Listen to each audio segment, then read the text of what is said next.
अस्सलाम वालेकुम viewers, welcome to name center. आज का नाम है यूनस। यूनस नाम के इंग्लिश में स्पेलिंग YOUNUS। यूनस नाम का शुमार लड़कों के नामों में होता है। यूनस नाम का मतलब सुकून, रुकन और पुरअमन वजूद है। यूनस नाम में 4 हरूफ और 1 लफ्ज़ है। यूनस नाम की इब्तदाई तारीख अरबी ज़ुबान से निकलती है।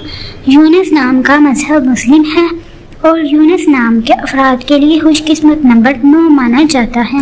यूनस नाम का बुर्ज हमल और सितारे का नाम मुरीख है। यूनस नाम के अफराद के लिए बेहतरीन वक़्त 9 PM से 11 PM तक है। यूनस नाम के अफराद के लिए बेहतरीन फूलों में सूरजमुखी का फूल शामिल है।